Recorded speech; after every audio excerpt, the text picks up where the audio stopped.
Do y'all need the bonding bridge on this one or no?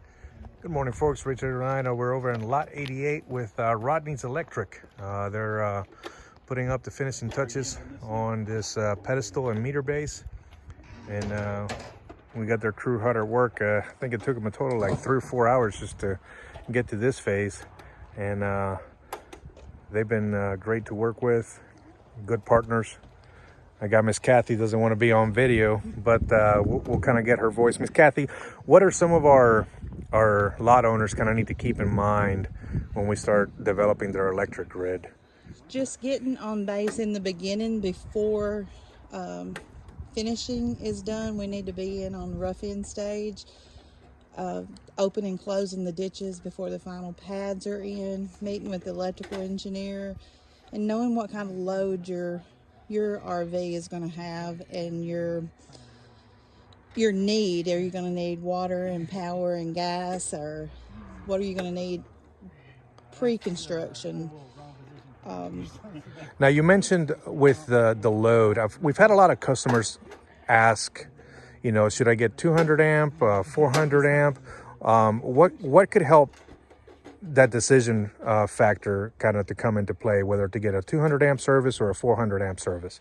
I would only do 400 amp if you had future sites that was in a reasonable 100-foot radius of the service, or if you had a future home or cabin where you would need the future load.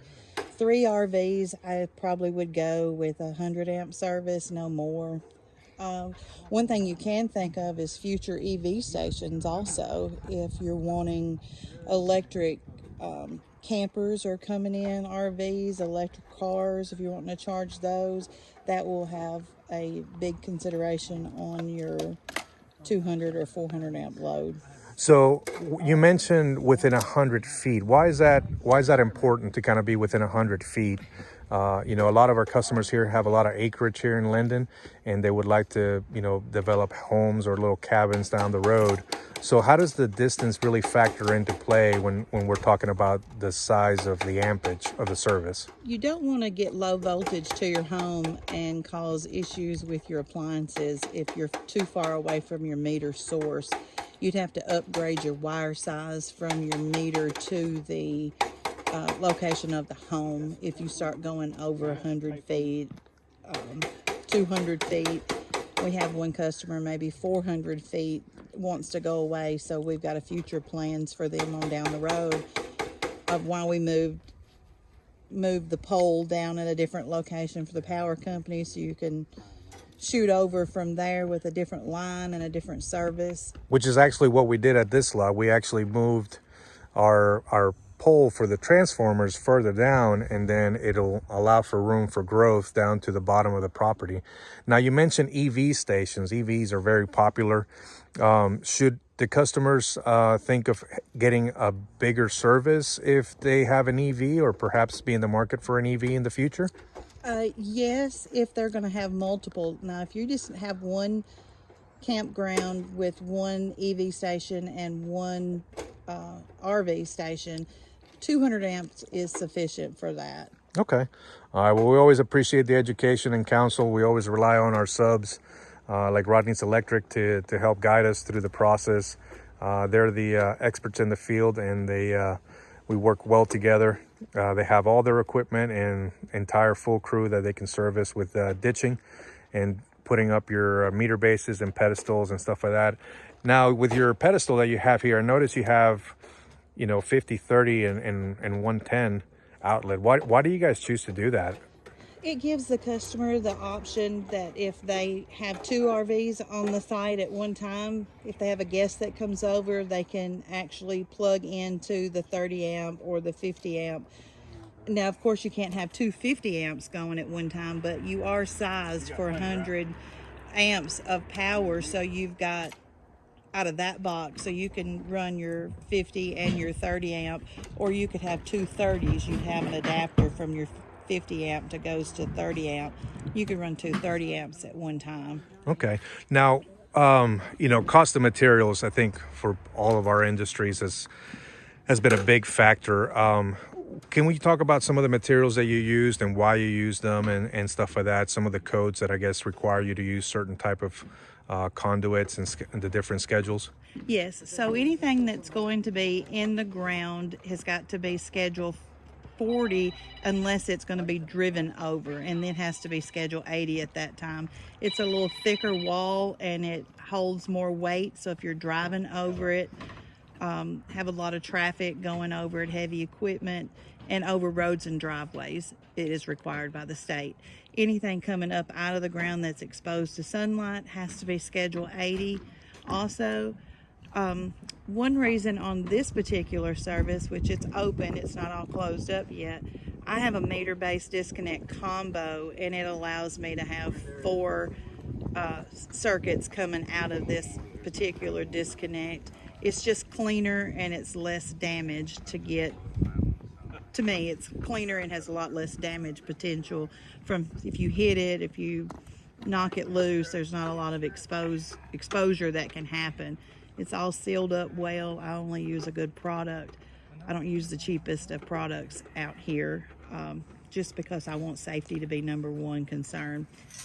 This other box over here has the 50, 30, and 20. I like it because it's convenient and it's one box. You raise the lid.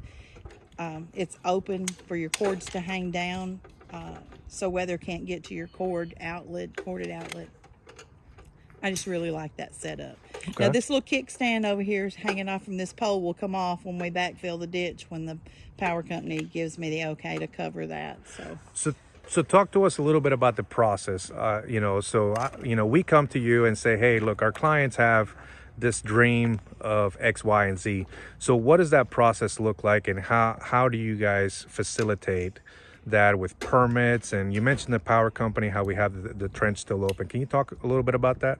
So my first step is to see what the customer wants, where they're wanting their location to be, and then I meet with MLEC electrical engineer, whether it be Steve Skelton or Eddie. I don't know. Eddie Benz. He's a famous man. Yes.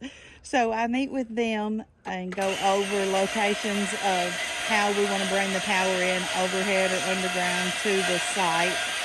And then we look at where the RVs are wanting to be set, and keep them out of the way as close to the edge of the pad as you would try to, so it's less damage. If you back into areas, you're out of the way, you won't hit it as often, or hopefully never.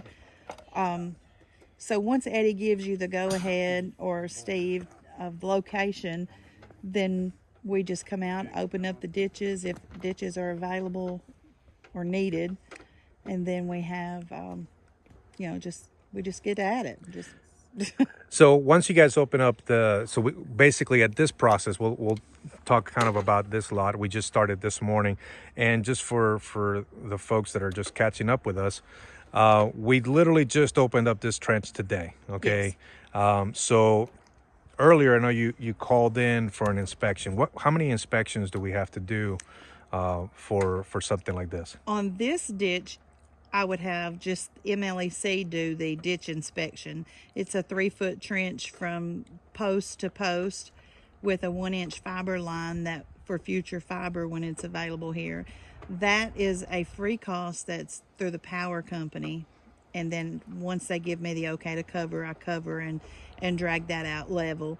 And then my next permitting is what equipment is on this post. I have my state of Tennessee electrical inspector that comes out and looks at everything that we did, and then at that time he turns it all into the state, and the state will release it the next day to the power system and to me, and let me know that it's passed inspection. And then at that time you get on the schedule for MLEC to do the connections, pulling the wire through the conduit I installed and setting the poles down the driveway and installing the meter. Okay, and like I said earlier, you already called for MLEC to kind of come take a look at this, make sure the trench is all right.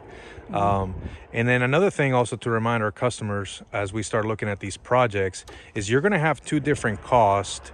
You're going to have a cost from your electrician, which we bring in And then you're also going to have a cost for MLEC.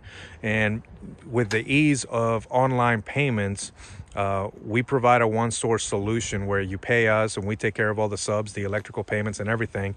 And that way you can continue to live your lives, you know, in your home state while we develop your land here in Middle Tennessee. So we appreciate Miss Kathy's time and her whole crew for making this happen.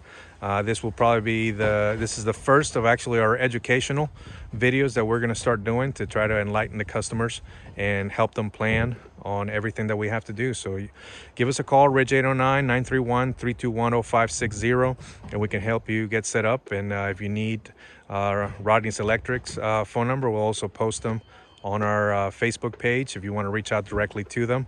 But we're happy to coordinate with any subs that anybody wants to bring in. Y'all take care.